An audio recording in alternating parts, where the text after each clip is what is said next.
Agreement किया कि मेरे फार्म में अगले साल जो पोटैटो आएंगे, कोई कैसे बेचता है? बेचेंगे तो भाई पैसा कमाना है, प्रॉफिट। एक्शन कहाँ लूंगा? मारपीट थोड़ी ना करूंगा, कोर्ट में एक्शन लूंगा। ऐसी कोई भी चीज जो जमीन से परमानेंटली जुड़ी हुई है, परमानेंट एग्जिस्टिंग गुड्स होते हैं, उसकी 3 कैटेगरी, स्पेसिफिक, अनअ।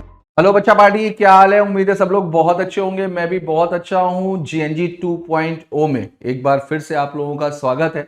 तो मुझे आज बहुत अच्छा लगा, आज जो वीडियो गया ना, और मैं आज ही शूट कर रहा हूं, तो आज वाले वीडियोस में जो आपके कमेंट मैंने देखे, thank you very much, thank you so much. आप लोगों ने मेरी बात मानी और इससे मुझे भी बहुत मोटिवेशन मिला और मुझे देख करके एक सेटिस्फेक्शन मिला कि हाँ चलो, वीडियोस जाने का आप लोगों को फायदा मिल रहा है, आप लोगों को बेनिफिट हो रहा है। तो मैं रेगुलर बेसिस पे आप लोगों के कमेंट देखता भी हूँ, है ना, जो आप स्वीट से कमेंट करते हो और जो आपके डाउट्स होते हैं, तो कोशिश करता हूं कि मैं उसको रिप्लाई भी करूं, है ना, जितना मेरे से मैक्सिमम होता है, जितना भी टाइम मेरे को मिल पाता है, तो कोशिश मेरी रहती है कि आप लोगों को उसका अच्छे से रिप्लाई भी करूं। कुछ डाउट ऐसे होते हैं जो मुझे लगता है कि यार सबको जानने चाहिए, क्योंकि अच्छे डाउट्स होते हैं, डाउट्स का लेवल बहुत अच्छा होता है, तो मुझे लगता है कि सब लोगों को जानना चाहिए। तो ऐसे डाउट्स बच्चों के मैं क्लास में डिस्कस करूंगा। आप लोग अपने जो भी डाउट्स हो, कोई पिक्चर आपको डालनी हो आप पिक्चर भी डाल सकते हो, ठीक है। जो अच्छे डाउट्स होंगे उसको मैं अपने वीडियो पे सबके साथ में शेयर करूंगा और सबके सामने उसको सॉल्व भी करूंगा। ऐसे ही एक स्टूडेंट ने एक डाउट पूछा कि sir sale on consignment, sale on consignment से रिलेटेड उसने डाउट पूछा था। तो सेल ऑन कंसाइनमेंट का देखो मतलब क्या होता है। सेल ऑन कंसाइनमेंट का मतलब होता है कि मैंने सेल के लिए कंसाइनमेंट किया, मैंने सेल के लिए कंसाइनमेंट किया। सेल के लिए कंसाइनमेंट करने का मतलब क्या हुआ, इसको मैं आपको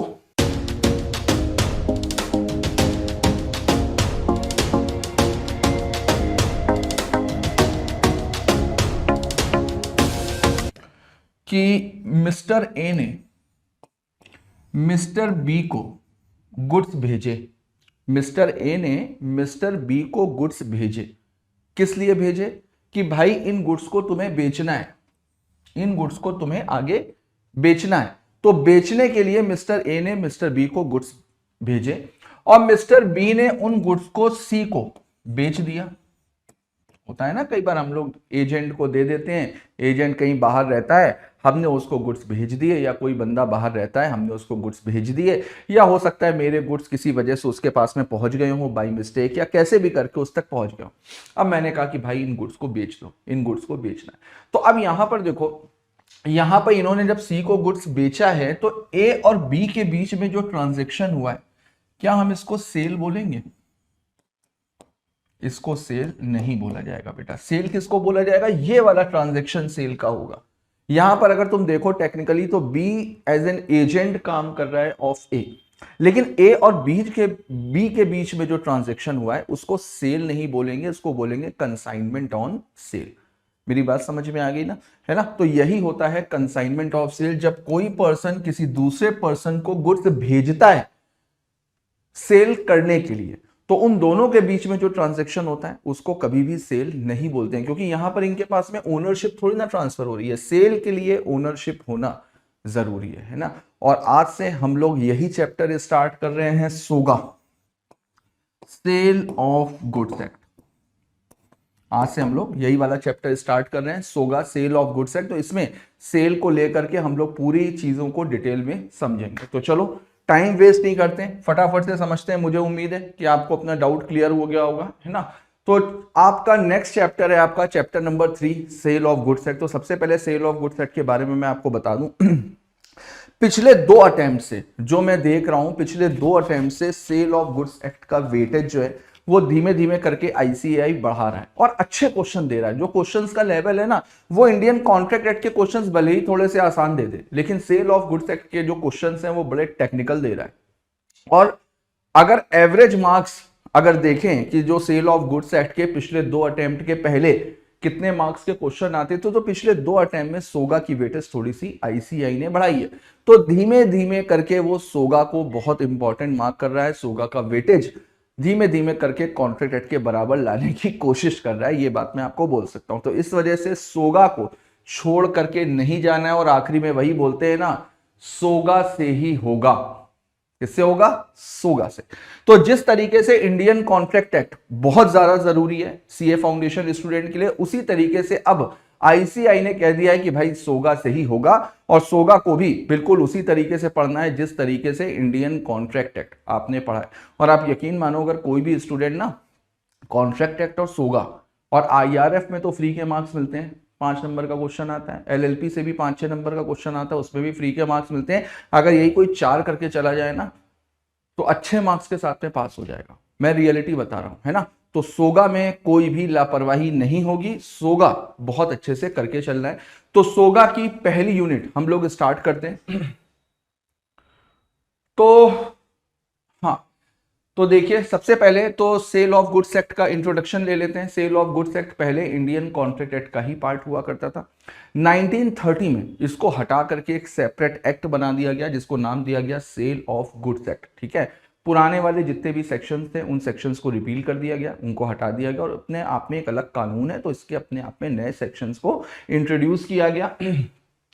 तो बेसिकली ये जो सेल ऑफ गुड्स एक्ट है ये मेन है किस चीज के लिए? जैसे इंडियन कॉन्ट्रैक्ट एक्ट था तो इंडियन कॉन्ट्रैक्ट एक्ट मेन किसके लिए था? कॉन्ट्रैक्ट के लिए। उसी तरीके से यहां पर दो चीजें बहुत जरूरी हैं, सेल और गुड्स। इन दो को समझना बहुत जरूरी, क्योंकि इस कानून, इस एक्ट का जो मेन पार्ट है, जो प्राइमरी पार्ट है, जो इंपॉर्टेंट पार्ट है, वो यही दो शब्द है, the sale of goods act में सेल और गुड्स, क्योंकि यहां पर हमेशा गुड्स को बेचने की ही बात होती है ना। अब गुड्स को बेचने की बात होती है तो गुड्स की डेफिनेशन ऑब्वियसली इसमें होगी, सेल की डेफिनेशन होगी। लेकिन एक बात इसमें ध्यान रखने वाली है, जब भी हम किसी मूवेबल प्रॉपर्टी को बेचते हैं तो वहां पर यह एक्ट अप्लाई होगा। जब भी हम मूवेबल प्रॉपर्टी को, मूवेबल एसेट को अगर हम बेचते हैं तो वहां पर sale of goods act apply होगा। लेकिन अगर हम कोई भी इमूवेबल प्रॉपर्टी का ट्रांजैक्शन करते हैं, इमूवेबल प्रॉपर्टी को बेचते हैं, तो वहां पर sale of goods act applicable नहीं होता है। अगर इमूवेबल प्रॉपर्टी को हम खरीदने और बेचने का ट्रांजैक्शन करते हैं तो वहां पर ट्रांसफर ऑफ प्रॉपर्टी एक्ट है, वहां के लिए ट्रांसफर ऑफ प्रॉपर्टी एक्ट है, वहां पर सोगा एप्लीकेबल नहीं होगा। तो एक बार फटाफट से देख लेते हैं। Sale of goods is one of the specific form of contract recognized and regulated by law in India. It is an act. It is an act to define and amend the laws relating to the sale of goods. जैसे कि मैंने आपको बताया कि पहले ये Indian contract act का part होता था, ये इन्फोर्स हुआ 1 जुलाई 1930। 1 जुलाई 1930 को इसको हटा करके एक सेपरेट एक्ट बनाया गया। अभी ये केवल और केवल मूवेबल प्रॉपर्टीज के ऊपर एप्लीकेबल होता है, ये भी मैंने बताया, इमूवेबल प्रॉपर्टीज के ऊपर एप्लीकेबल नहीं होता है। ठीक है, और ये पूरे इंडिया में एप्लीकेबल होता है ना।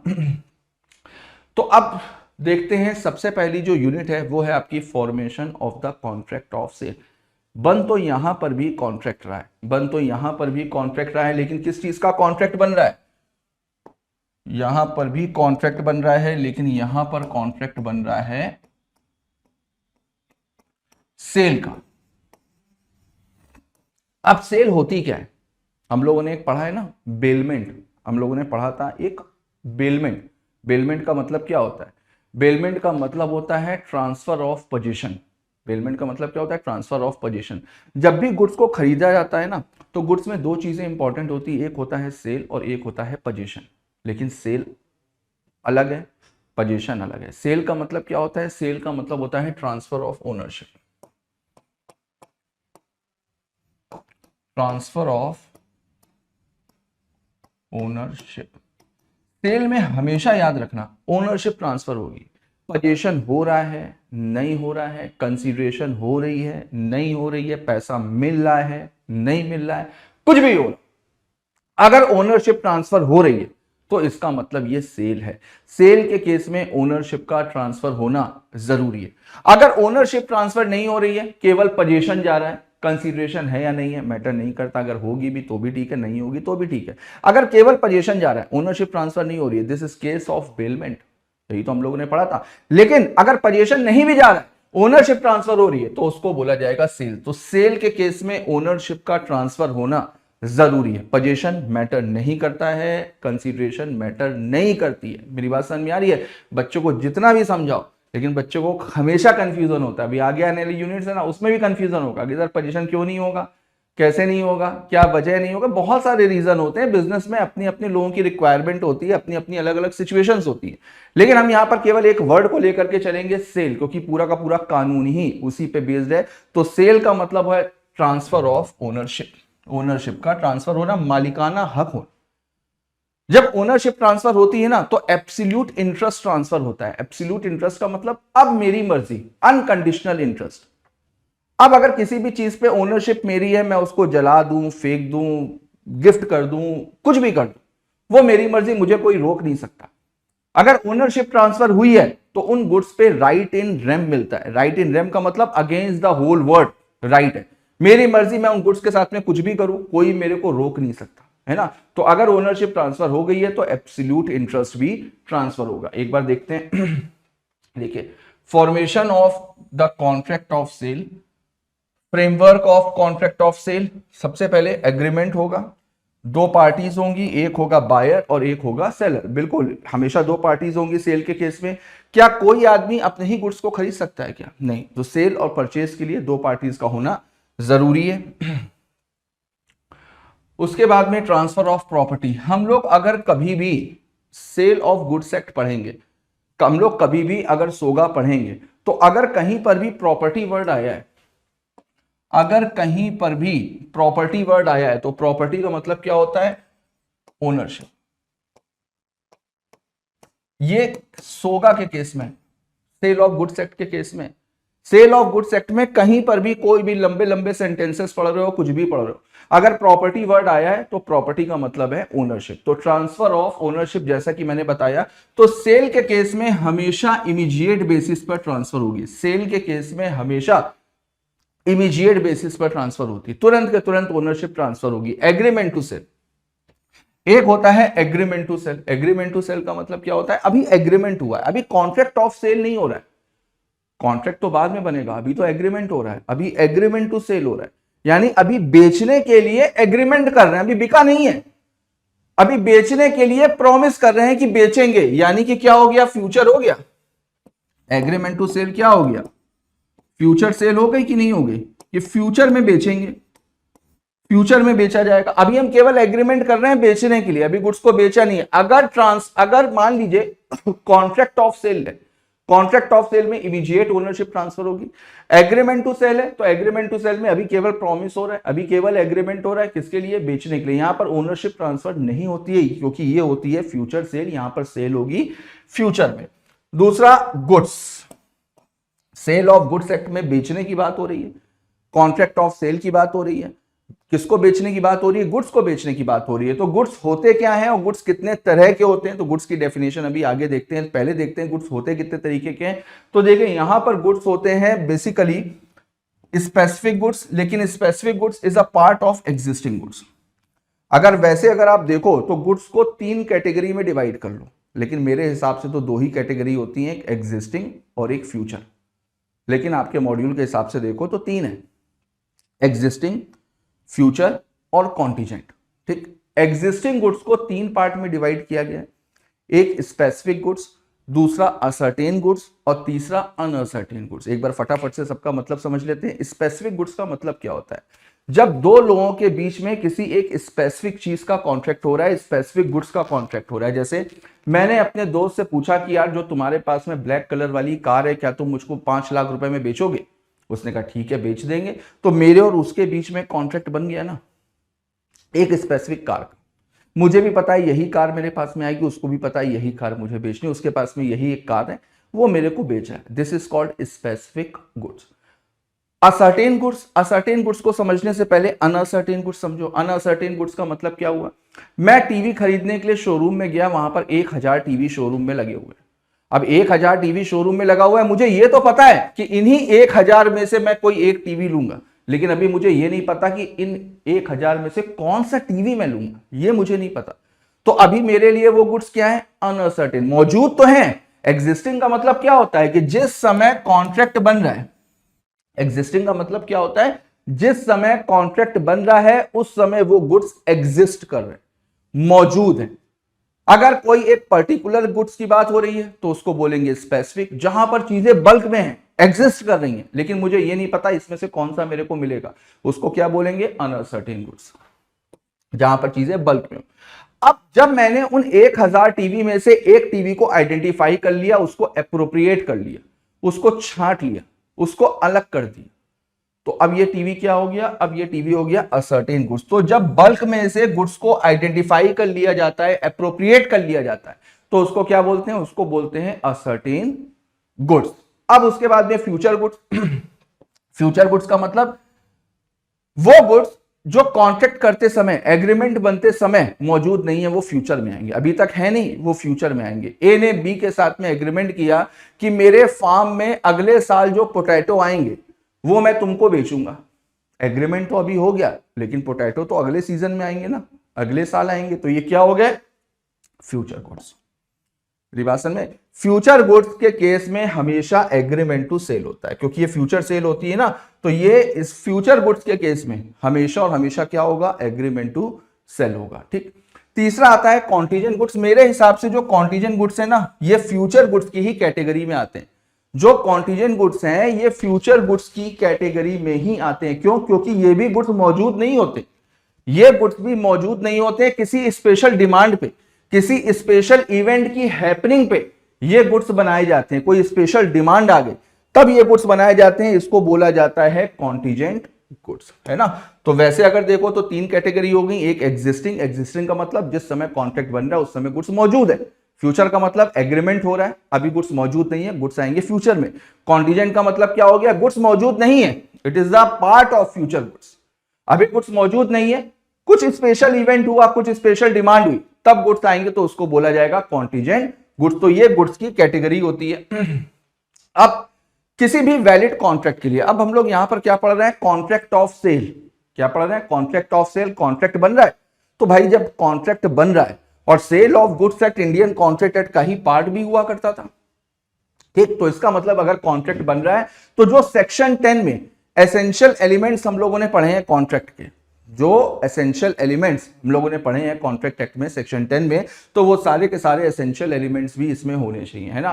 तो उसमें सबसे इंपॉर्टेंट एलिमेंट क्या था, कंसीडरेशन। कंसीडरेशन का होना जरूरी है, लेकिन इंडियन कॉन्ट्रैक्ट एक्ट में कंसीडरेशन का मतलब क्या था, क्या था, समथिंग इन रिटर्न, यानी कुछ भी बदले में हमको मिल रहा, हम उसको मान लेते थे। जरूरी नहीं है कि पैसा, इंडियन कॉन्ट्रैक्ट एक्ट के हिसाब से कंसीडरेशन में पैसा होना जरूरी नहीं है। लेकिन सोगा क्या कहता है, सोगा कहता है गुरु यहां पर तो प्राइस होगा, यहां पर तो पैसे का ही इन्वॉल्वमेंट होगा, यहां पर तो पैसे का ही इन्वॉल्वमेंट होगा, यहां तो कंसीडरेशन में पैसा ही होगा। Even exchange of goods, exchange of goods भी नहीं होंगे।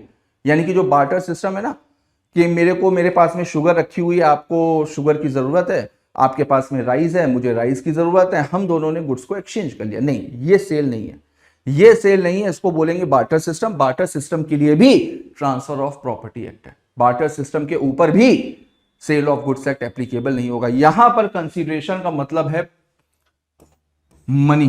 कंसीडरेशन का मतलब यहां पर क्या है, कंसीडरेशन का मतलब है यहां पर मनी कंसीडरेशन होनी चाहिए, प्राइस। अगर बिजनेस में अगर गुड्स को बेचा जा रहा है तो क्या मुफ्त में बेचेंगे क्या, नहीं भाई, मुफ्त में कोई कैसे बेचता है। बेचेंगे तो भाई पैसा कमाना है, प्रॉफिट कमाना है, तो बदले में हमको पैसा चाहिए ना। तो यहां पर प्राइस का होना जरूरी है, यहां पर प्राइस का होना जरूरी है। और प्राइस क्या होगा, प्राइस होगी कीमत उसकी, यानी कि मनी। तो कंसीडरेशन हमेशा मनी के फॉर्म में होगी, है ना। और बाकी जितने भी एसेंशियल एलिमेंट्स हैं वो essential elements of valid contract यहां पर होने चाहिए। डन है सबको, ठीक है। हाँ, एक चीज और, अगर पार्टली बार्टर है और पार्टली मनी है, पार्टली एक्सचेंज ऑफ गुड्स है और पार्टली मनी है, तो फिर क्या ये सोगा में आएगा, यस, फिर वो सोगा। पैसा होना चाहिए, पैसा होना चाहिए, कितना भी, उससे मैटर नहीं करता। हम लोगों ने पढ़ा था ना कि कंसीडरेशन का होना जरूरी है, consideration need not to be adequate, consideration का एडिक्वेट होना जरूरी नहीं होता। तो सेम वही चीज यहां पर, पैसा होना चाहिए, कम हो ज्यादा हो वो मैटर नहीं करता, होना चाहिए, पैसे का इन्वॉल्वमेंट होना चाहिए। तो अगर पार्टली मनी है, पार्टली गुड्स है, तो फिर वो ट्रांजैक्शन सोगा में कवर्ड होगा, फिर वो बार्टर में नहीं आएगा, है ना। आगे देखते हैं। अब कुछ इंपॉर्टेंट टर्म्स हैं। तो सबसे पहले बायर और सेलर होना चाहिए। बायर का मतलब सबको पता है, जो गुड्स को खरीद रहा है या गुड्स को खरीदने के लिए अग्री कर रहा है। देखो दोनों बातें हैं यहां पर। अगर कोई भी गुड्स को खरीद रहा है या खरीदने के लिए अग्री कर रहा है, क्यों? क्योंकि यहां पर बात एग्रीमेंट टू सेल की भी तो होती है ना। अभी हम लोग पढ़ करके आए कि भाई कॉन्ट्रैक्ट ऑफ सेल में क्या होता है, इमीडिएट ओनरशिप ट्रांसफर होती है। एग्रीमेंट टू सेल में क्या होता है, अभी एग्रीमेंट बन रहा है। भाई एग्रीमेंट की तो वैल्यू है ना, अभी एग्रीमेंट बन रहा है, सेल होगी फ्यूचर में, है तो एग्रीमेंट ही ना। तो वहां पर अगर कोई भी पर्सन गुड्स को खरीदने के लिए तैयार हो रहा है, फ्यूचर में एग्रीमेंट टू सेल में एंटर कर रहा है, तो उसको भी बायर माना जाएगा। तो बायर का मतलब यहां पर जो गुड्स को खरीद रहा है और जो गुड्स को खरीदने के लिए अग्री कर रहा है ना। सेलर ठीक इसी तरीके से, सेलर भी, सेलर का मतलब जो गुड्स को बेच रहा है या गुड्स को बेचने के लिए अग्री कर रहा है, दोनों लोगों को सेलर की डेफिनेशन में इंक्लूड किया जाएगा, है ना। एग्जांपल देख लेते हैं। On 1 June 2021 A agrees to sell 100 bales of cotton to B for rupees 1000. Here A is a seller and B is a buyer, है ना। डन है सबको? आगे देखिए।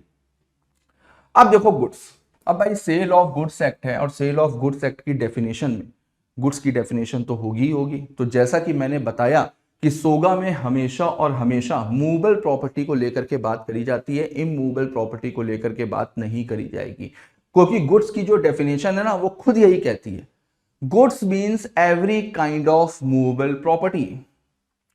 Goods means every kind of movable property, हर तरीके की movable property को गुड्स की डेफिनेशन में इंक्लूड किया गया है, इमूवेबल प्रॉपर्टी को गुड्स की डेफिनेशन में इंक्लूड नहीं किया गया है। ठीक, तो goods means every kind of movable property other than, यानी कुछ लोगों को छोड़ करके, कुछ चीजों को छोड़ करके। हम लोग गुड्स की डेफिनेशन यही क्लास में ही याद करेंगे, मेरे साथ साथ पढ़ना, मेरे साथ साथ बोलना। Goods means every kind of movable property, starting यहीं से करनी है। Goods means every kind of movable property other than, यानी कुछ चीजों को छोड़ करके किसको किसको, actionable claim. Actionable claim goods की डेफिनेशन में नहीं आएगा। एक्शनेबल क्लेम का मतलब क्या होता है, मेरे पास में कुछ ऐसे क्लेम्स हैं, क्लेम का मतलब पैसे लेने का अधिकार है, मेरे पास में कुछ ऐसे क्लेम है जिनके ऊपर मैं एक्शन ले सकता हूं। मेरे पास में कुछ ऐसे क्लेम्स हैं जिनके लिए मैं एक्शन ले सकता हूं। एक्शन कहां लूंगा, मारपीट थोड़ी ना करूंगा, कोर्ट में एक्शन लूंगा। एक्शन, यहां पर एक्शन का मतलब क्या है, कोर्ट। मैं उन क्लेम्स के लिए कोर्ट में जा सकता हूं। तो ये जो मेरे पास में राइट है ना कोर्ट में जाने का, पैसे के लिए, मैंने किसी को उधार पैसे दिए, वो मेरे पैसे दे नहीं रहा है, तो उससे रिकवरी के लिए मैं कोर्ट में जा सकता हूं, ये मेरे पास में एक राइट है। तो इसको क्या बोलेंगे, एक्शनेबल क्लेम। अब ये बताओ कि क्या इस अधिकार को मैं बेच सकता हूं क्या किसी पर्सन को? क्या इस राइट को किसी दूसरे पर्सन को ट्रांसफर कर सकता हूं क्या? नहीं। मैं ये नहीं कह सकता कि यार मेरे पास में टाइम नहीं है, अभी मैं कोर्ट में सूट फाइल नहीं कर सकता, एक काम करो मेरे बदले में तुम सूट फाइल कर लो, जो कॉम्पनसेशन मिलेगा आधा आधा बांट लेंगे, मेरे पास में टाइम नहीं है, तुम्हारे पास में टाइम है, तुम सूट फाइल कर लो। नहीं, नहीं कर सकते। इस तरीके के राइट्स को आप बेच नहीं सकते, तो इस वजह से एक्शनेबल क्लेम को इससे अलग किया गया। ठीक, दूसरा मनी इन सर्कुलेशन। जो मनी आज की तारीख में सर्कुलेशन में चल रही है, जो लीगल टेंडर है, 500 का नोट 600 रुपए में बेच सकते हैं क्या हम लोग? कोई खरीदेगा? नहीं खरीदेगा। उसकी वैल्यू तो सेम है ना सबके लिए। कोई क्यों खरीदेगा 500 का नोट 600 रुपए में? हाँ, पुराने होंगे वो खरीदे बेचे जा सकते हैं, लेकिन जो प्रेजेंट टाइम में सर्कुलेशन में, वो कौन खरीदेगा? कोई नहीं खरीदेगा। तो यहां पर पैसे को, जो लीगल टेंडर मनी है, उसको गुड्स की डेफिनेशन से बाहर रखा गया। तो एक बार फिर से देखते हैं। Goods means every kind of movable property other than actionable claim and money, इन दोनों को हटा करके, एंड ऑल्सो इंक्लूड्स। अब पहले दो चीजों को हटाता है, मेरी बात याद रखना, पहले दो चीजों को हटाता है, फिर कुछ चीजों को ऐड करता है। किसको किसको ऐड करता है? Stock and shares, growing crops, grass, things attach to or forming part of land which agree to be severed. यानी कि कोई भी ऐसी चीज जो एक समय में जमीन का हिस्सा थी, लेकिन उसको बेचने से पहले आसानी से अलग किया जा सकता है। देखो इमूवेबल प्रॉपर्टी का मतलब क्या होता है, पहले तो ये समझते हैं। इमूवेबल प्रॉपर्टी का मतलब होता है ऐसी कोई भी चीज जो जमीन से परमानेंटली जुड़ी हुई है। परमानेंटली, बिल्डिंग, अपार्टमेंट्स, फ्लैट्स, भरे पूरे पेड़, जो भरे हुए पेड़ जिसमें फल लगे हुए हैं, फूल लगे हुए हैं, ये सारी चीजें इमूवेबल प्रॉपर्टी क्यों? क्योंकि जमीन से परमानेंटली अटैच्ड है। और ऐसी कोई भी चीज जो जमीन से आसानी से अलग हो सकती है, जैसे ग्रोइंग क्रॉप्स है, अभी फसल उग रही है, जब फसल उगती है तो बर्ड्स, जानवर, उनसे बचाने के लिए नहीं गांव वगैरह में पुतला खड़ा कर देते हैं, तो इसका मतलब फसल अभी कच्ची है, कोई भी गाय, कोई भी जानवर उसको खा सकता है, खराब कर सकता है, तो वो परमानेंटली अटैच तो नहीं है।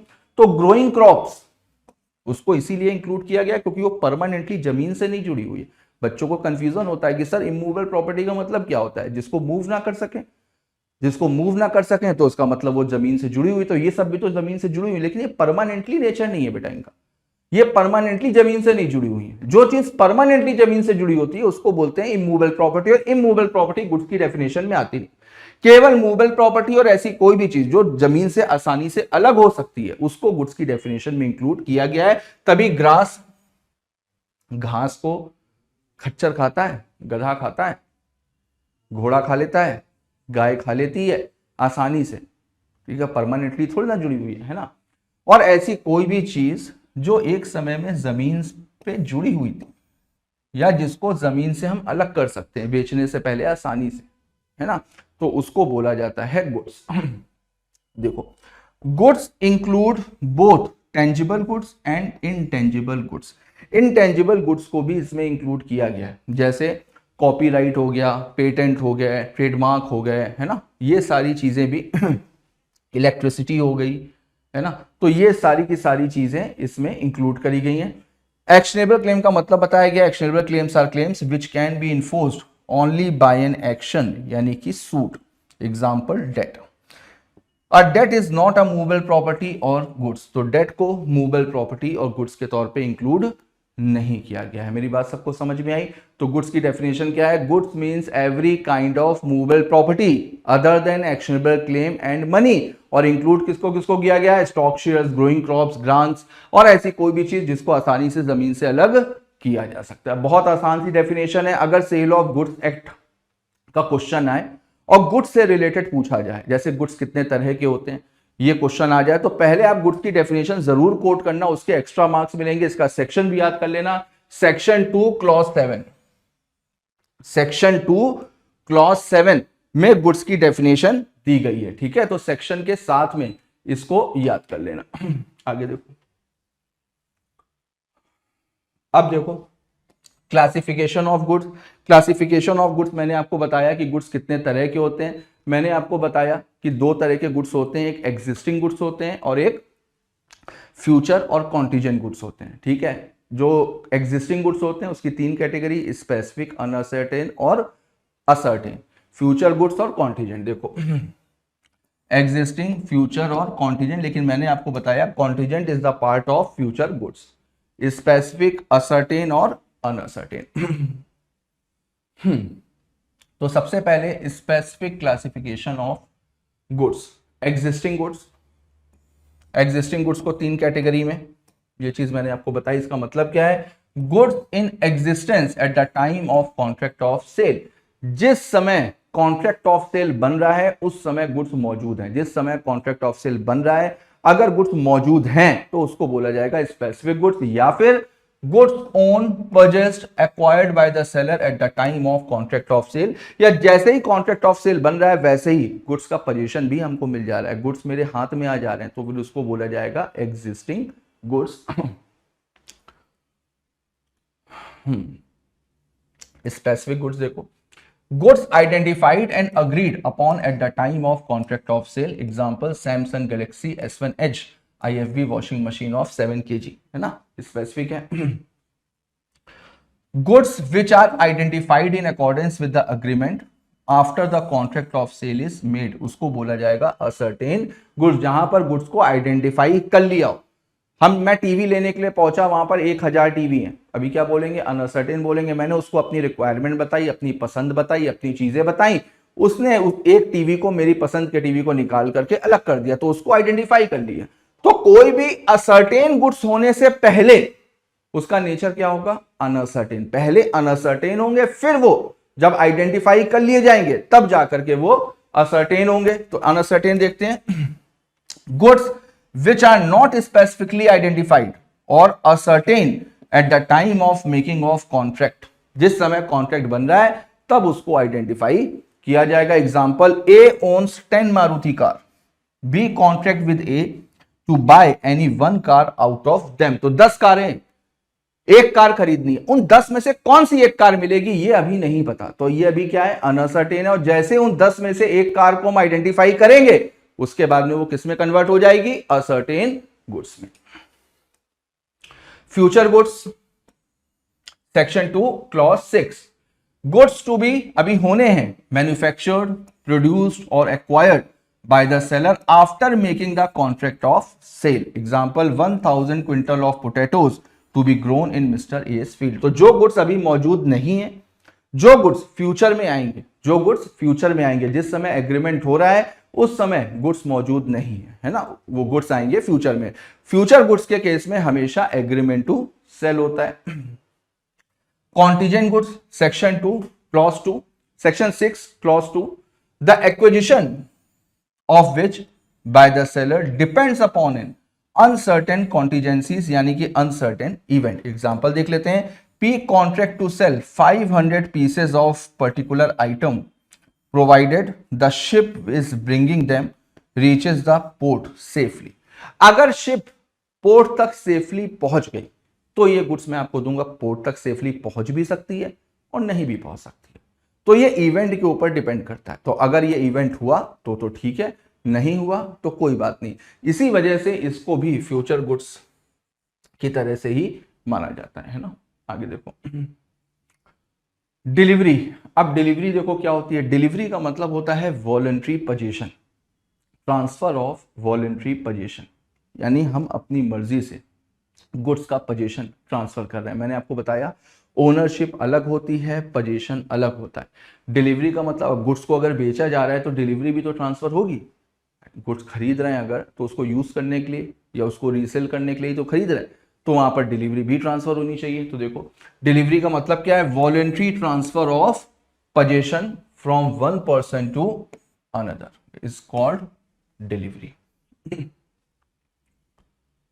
Types of delivery. डिलीवरी कितने तरह की होती है, तो डिलीवरी 3 तरीके की होती है, एक्चुअल, कंस्ट्रक्टिव और सिंबॉलिक. यहां पर भी 3 दी हुई है, लेकिन आप मान सकते हो कि symbolic is the part of constructive, है ना. तीनों का एक बार फटाफट से मतलब समझते हैं. सबसे पहले आता है एक्चुअल डिलीवरी. एक्चुअल डिलीवरी का मतलब फिजिकली हैंड ओवर करना, एक्चुअल हैंड ओवर करना. ये पेन मैं आपको बेच रहा हूं, पेन ये मूवेबल एसेट है, मूवेबल प्रॉपर्टी है, गुड्स की डेफिनेशन में आती है. मैंने आपको ये पेन बेचा तो आपको पेन उठा करके मैंने पकड़ा दिया, ये क्या, एक्चुअल डिलीवरी कर दी, एक्चुअल पोजीशन मैंने आपको ट्रांसफर कर दिया. This is called actual delivery. Symbolic delivery का मतलब क्या होता है, सिंबॉलिक डिलीवरी में गुड्स का नेचर ऐसा होता है कि वहां पर हम गुड्स उठा करके नहीं दे सकते. जैसे मैंने आपसे बाइक खरीदी तो आप बाइक उठा करके थोड़ी ना दोगे. मैंने आपसे कार खरीदी, आप कार उठा करके थोड़ी ना दोगे. आप क्या दोगे, उसका एक सिंबल दे दोगे, यानी उसकी चाबी दे दोगे. आपने चाबी दे दी तो हम ये मान करके चलेंगे कि बाइक मिल गई, कार मिल गई. आपने मेरे को कार बेची तो आप क्या दोगे, कार की चाबी तो दोगे ना, कार थोड़ी ना उठा करके दोगे, कार तो खड़ी हुई है यहीं पर ही. आपने चाबी दी तो इसका मतलब डिलीवरी हो गई. कंस्ट्रक्टिव का मतलब क्या होता है देखो, कभी भी आप कोई भी कानून पढ़ो, लॉ में जो कंस्ट्रक्टिव वर्ड है उसका मतलब होता है अज्यूम करना, मान लेना, डीम्ड बोलते हैं ना, डीम्ड. कंस्ट्रक्टिव का मतलब होता है अज्यूम करना. तो अज्यूम डिलीवरी, यानी हम यहां पर ये अज्यूम कर लेंगे कि डिलीवरी हो गई, हम यहां पर ये मान लेंगे कि डिलीवरी हो गई. जैसे आपका फोन मेरे पास में आया, आपने बोला कि सर अपनी कार दे दीजिएगा. मैंने कहा ठीक है मैं अपनी कार दे दूंगा. आपने अपने ड्राइवर को भेज दिया. अब मैं कार की डिलीवरी अगर एक्चुअली में देखो तो किसको दे रहा हूं, ड्राइवर को दे रहा हूं. लेकिन मैं क्या मान करके चलूंगा कि भाई मैंने कार आपको दे दी. मैं ये मान करके चलूंगा कि मैंने डिलीवरी आपको दी है, ड्राइवर को थोड़ी ना दी है. ड्राइवर तो आपके बिहाफ पर आया. This is called constructive delivery. देखो actual delivery, goods physically delivered to the buyer. Example, a shopkeeper sold 1 Apple smart watch to B.